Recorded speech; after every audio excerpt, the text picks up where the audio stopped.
And let's pick up that interesting news from this study in the Journal of American Medical Association Psychiatry. Children born to a father 45 or older 3 times more likely to be diagnosed with autism, more than 13 times more likely to have attention deficit and hyperactivity disorder, or what we call in common parlance ADHD, and almost 25 times more likely to suffer from bipolar disorder than a child born to a man in his early 20s. The study correlated data for more than 2.6 million children born in Sweden between 1973 and 2001 and focused on the relationship between advanced paternal age and the mental and academic health and success of those men's children. Suicide attempts and substance abuse problems were also found to be more than twice as common in children born to older fathers than those with younger dads. We welcome you back to Hour 3 of America's Forum. In for John Bogman, I'm J.D. Hayworth, and I guess we can call it a studio call, because joining me now in studio is the American Academy of Pediatrics spokeswoman, Dr. Deborah Mulligan. Dr. Deb, welcome to America's Forum. Thank you very much. I'm happy to be here. Well, I read or I hear about these studies, and my layman's approach is affected by having been involved in politics. As a recovering politician, we know that polls can be defined or changed, or really the die is cast with the sample. Now, to hear about this sample from Sweden and a 30-year period where you have a situation where, correct me if I'm wrong, but I think the Swedes have a fairly homogeneous society. Is the study valid? Is it cause for concern for what's happening now in the United States with so many older parents, not only dads, but moms? You asked 2 great questions. I'm hearing 2 questions in that, which is, one, how valid is the study? And the reason the study is getting so much attention nationwide by scientists is because it is, to date, the most comprehensive. If you look at the size and the rigor, as you pointed out, it's 2.6 million children. The reason that they were able to do, by the way, the researcher, the main PI is from Indiana, the Indiana University. And the reason that they looked at that population is because you can get access to the medical records and the public health records and be able to do a study that looks at factors that could be confounding.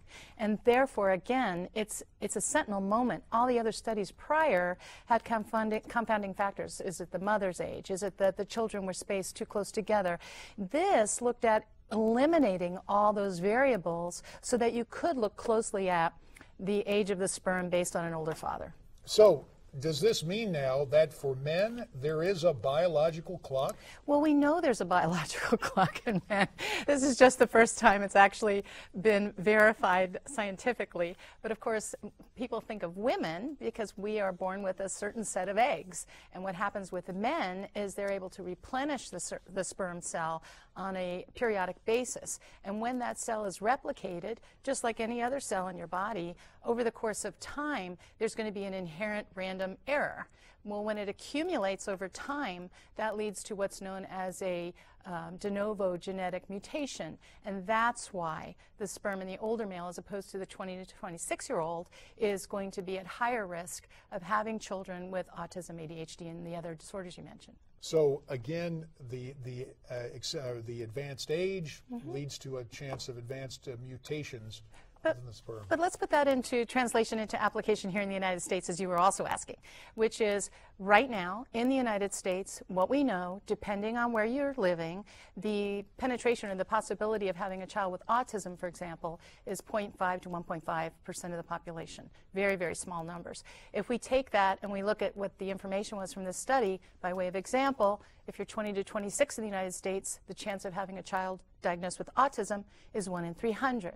But if you look at that statistic, well, now if you're 40 to 46, it's 1 in 100. Again, there's so many other things to worry about in life. If you have a really strong family, a good household, and you can offer a child a loving, safe home, I would suggest that you not stop having a child or think twice about having a child based on this one study. Well, Dr. Deb, let's move from older dads to moms and dads of all ages, or more accurately, to some California kids who have come down with a curiously, or at least symptoms that evoke memories of an old illness that was quite the scourge here in the United States. Take a listen. It can affect one or more limbs, and the prognosis that we've seen so far is not good. Most of the children we've seen have not recovered use of their arm or leg. In California, a rare illness occurring in young children baffling doctors.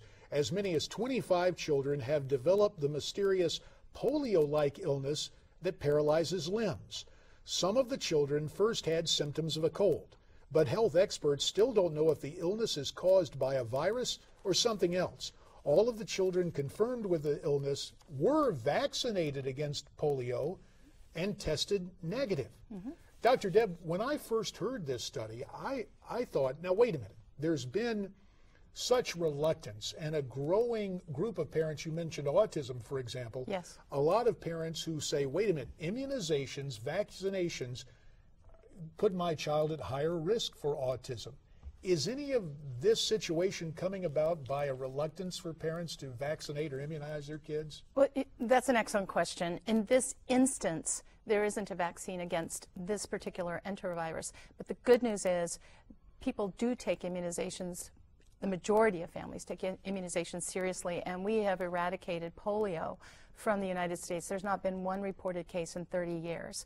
These cases are polio-like illnesses in the same family as polio, the enterovirus family, but it is not a polio virus near as we know from the children that have been tested. And I would want the viewer audience to know this is not an epidemic. This is not something to be panicking about. It's not an outbreak, but it does cause fear and concern because the particular virus does lead to, in these cases, paralysis, permanent paralysis. Now, we spoke about mutations in a different context in terms of having kids, but is it conceivable that even with the eradication of polio, given these viruses, given what can happen and what we're seeing now with antibiotics and some of them being rendered ineffective, that this is a polio-like mutation causing this illness in the children? You know, I love your question. It's a great question, and there are changes in bacteria, as we know, and those are of concern, and they are being studied by the CDC. In this instance, it's a virus. It's a virus that they've typed in the past. It's EV68, and but to your good point, they're investigating further. The few children that they have tested, of the 5 that we reported, 2 tested positive for EV68, and the other kids are being tested now to see, is it the same virus? Is it a mutation? What are we dealing with? Doctor, I appreciate this studio call, and it's always good to get information from the pediatrician, especially about kids and wannabe parents. So thanks for the time coming by today. You're welcome. Very good. We want you to weigh in and participate in our discussion. Your chance to talk to us via social media. There are 3 principal ways to do this. First, tweet me your comments and questions at Newsmax TV, #America's Forum. Or you can visit us at facebook.com/Newsmax and send your email comments to connect@newsmaxtv.com. And when we come back, we'll be joined by the president of the Club for Growth, Chris Chicola, to talk about the minimum wage and Janet Yellen's latest admission that minimum wage increase might cost America 500,000 jobs. Stay with us.